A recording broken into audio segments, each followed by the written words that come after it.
തെരുവോരങ്ങളിൽ അലഞ്ഞു നടക്കുന്ന ഈ സമുദായത്തിന്റെ കൗമാര യൗവനങ്ങളില്ലേ, പരിഷ്കാര വേഷം ധരിച്ചുകൊണ്ട് വഴിവക്കിലിരുന്ന് കമന്റടിക്കുന്ന ഈ സമുദായത്തിന്റെ യുവാക്കളോട് പറയട്ടെ, എടാ മോനെ, നിന്റെ കുപ്പായ ആരുടെ മോഡലാടാ? നിന്റെ മുതുകത്തുള്ള നമ്പർ ആരുടെ നമ്പരാടാ? നിന്റെ മാറത്തുള്ള അക്കമേത് അക്കമാടാ? ചാടയുടെ ഭ്രാന്ത് പിടിച്ചിട്ട് പടിഞ്ഞാറിന്റെ എച്ചിലും മാറത്ത് വെക്കുന്ന ആധുനിക യുവാക്കളെ, നിങ്ങൾക്കൊരു മതമില്ലേ സഹോദരാ? നിലപാടില്ലാത്തവന് എവിടെയും പോകാം, മേൽപ്പുരയില്ലാത്തവന് തീപ്പൊരി പേടിക്കേണ്ടതില്ല. നിലപാടില്ലാത്തവന് ഏറിയ ചില്ലുകളെടുക്കാം. ഈ സമുദായത്തിന്റെ മക്കൾക്ക് നിലപാട് വേണം. ഞാൻ ആരാ? അനമിനൽ Muslimeen, I am a Muslim. അനമിനൽ Muslimeen, ഞാനൊരു മുസ്ലിമാണ്. എന്റെ വാക്ക്, എന്റെ പ്രവൃത്തി, എന്റെ വേഷം, എന്റെ ഭാഷ ഇതെല്ലാം ഇസ്ലാമിന് പറ്റുന്നതാവണം. പടിഞ്ഞാറിന്റെ എച്ചിലുകളെ മുഴുവനും തലയിൽ ഇടിച്ചു കഴിച്ചിട്ട് ഈ സമുദായത്തിന്റെ യുവാക്കള്, വിശിഷ്യ മലബാറിന്റെ മക്കളെ കുറിച്ച് പറയുമ്പോ വേദന കൂടുതലാ. കാരണം അത് ഈമാനിന്റെ ഈറ്റില്ലമായ പ്രദേശമാ. ഞങ്ങളുടെയൊക്കെ തിരുവിതാംകൂറില് പണ്ടേ തന്നെ ഇസ്ലാമികമായ ചൈതന്യങ്ങൾ കുറവാ, പണ്ഡിതന്മാര് കുറവാ. അതേ സമയത്ത് മലബാറിന്റെ മമ്പുറത്തിലും പൊന്നാനിയിലും വേങ്ങരയിലും ചേറൂർ ശുഹദാക്കളുടെയും മലപ്പുറം ശുഹദാക്കളുടെയും ഓമാനൂർ ശുഹദാക്കളുടെയും പൊന്നാനി ശീഖന്മാരുടെയും ഒക്കെ നാടാ മലപ്പുറം. ഈ മലബാറിന്റെ മണ്ണിൽ നിന്ന് ഇസ്ലാമികമായ ചൈതന്യങ്ങൾ പടിഞ്ഞാറിന്റെ എച്ചിലുകളെ വലിച്ചു കയറ്റുന്ന ആധുനിക യുവാക്കളുടെ ഇടപെടൽ കൊണ്ട് നഷ്ടപ്പെടാൻ പാടില്ല.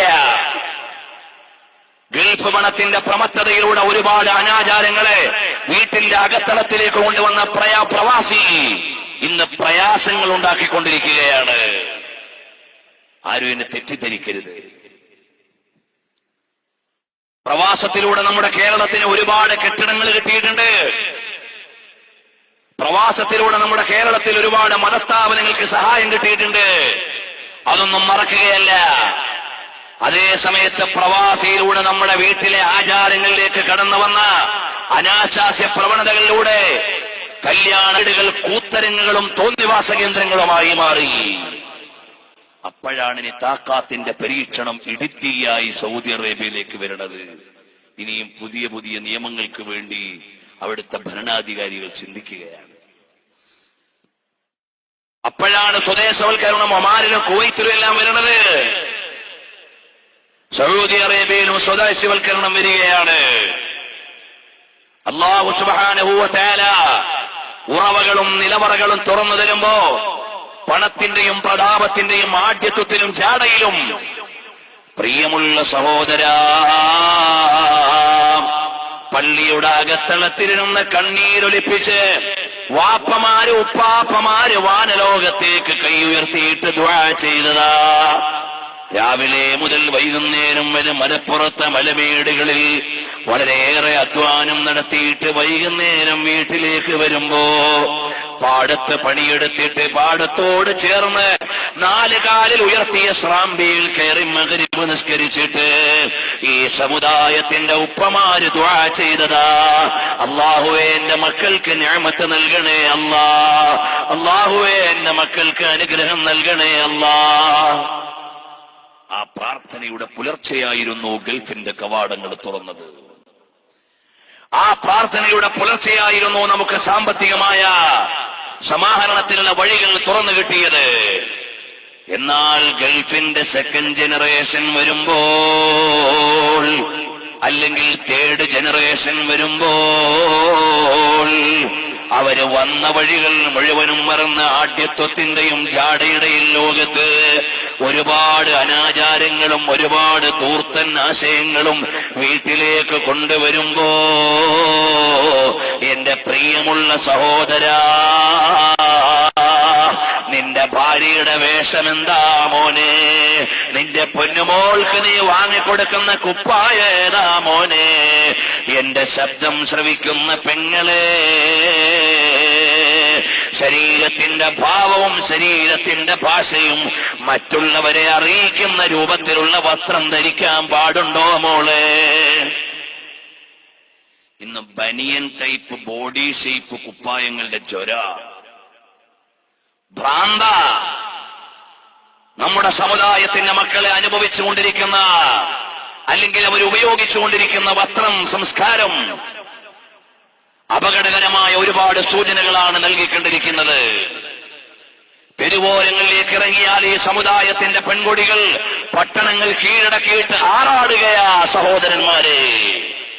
റമളാനിന്റെ പുണ്യരാവുകളിൽ പോലും ചെമ്മാട്ടേക്കും തിരൂരങ്ങാടിയിലേക്കും കോട്ടക്കലിലേക്കുമൊക്കെ ചെന്നാൽ അതുവഴിയൊക്കെ യാത്ര ചെയ്യുമ്പോൾ പെൺപടകൾ തെരുവുകൾ കൈയടക്കിയിട്ട് അധികാരം നടത്തുകയാണ്. ഈ സമുദായത്തിന്റെ ഓമന മക്കളെ ഈമാനിന്റെ അടിത്തറയിൽ വളർത്തിക്കൊണ്ടുവരേണ്ടതിന് പകരം പരിഷ്കാരത്തിന്റെ പരവതാനികളിലേക്ക് കയറ്റിയിട്ട് പടച്ചവന് മറന്നുകൊണ്ടല്ലേ പുതിയൊരു യുവത ഇവിടെ വളർന്നു വരുന്നത്. വേനൽക്കാലമായാൽ അവര് ഫുട്ബോൾ ഗ്രൗണ്ടില, ചില നാട്ടിലൊക്കെ വയല് വെച്ചിട്ട് ഡേറ്റ് മാറ്റി വെക്കുക. എന്താന്ന് ചോദിക്കുമ്പോ കാരണം അവിടെ ആരും മരിച്ചുപോയതല്ല, അവിടെ എന്തെങ്കിലും മഹലിന്റെ വയല് വന്നതല്ല, അവിടെ എവിടെയോ 4 ലൈറ്റ് കെട്ടിയിട്ട് പന്ത് കളിക്കുന്നതാ കാരണം. ഒരു ഉദാഹരണം പറയാ, നമ്മുടെ സമുദായത്തിന്റെ വിചാരങ്ങൾ മുഴുവനും ഈമാനികമായിരിക്കണം.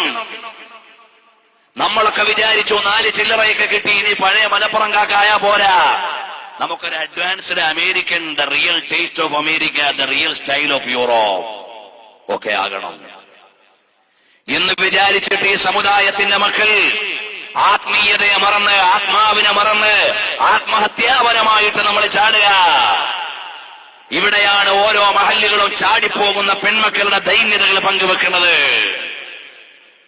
നമ്മുടെ സമുദായത്തിന്റെ മക്കള് ആറ്റുനോറ്റ് പോറ്റിയിട്ട് വാപ്പ മരുഭൂമിയിൽ കിടന്ന് രക്തം വിയർപ്പാക്കി അധ്വാനിക്കുമ്പോഴാ പൊന്നുമോള് ആരുടെ കൂടെ പോയി? ചേട്ടന്റെ കൂടെ പോലീസ് സ്റ്റേഷന്റെ മുറ്റത്ത്.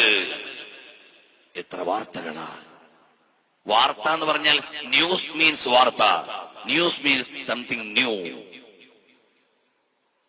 സംതിങ് ന്യൂ, അതാണ് ന്യൂസ്. പക്ഷെ ഇപ്പൊ ന്യൂസ് അല്ല, ചാടിപ്പോവാന്നുള്ളത് ന്യൂസ് അല്ല. ഈ സമുദായത്തിന്റെ പെൺകുട്ടികൾ അനാശാസ്യ പ്രവണതകളിലേക്ക് ഓരോ നാടുകളിലും ഒരുപാട് അപകടകരമായി കടന്നു വരികയാണ്.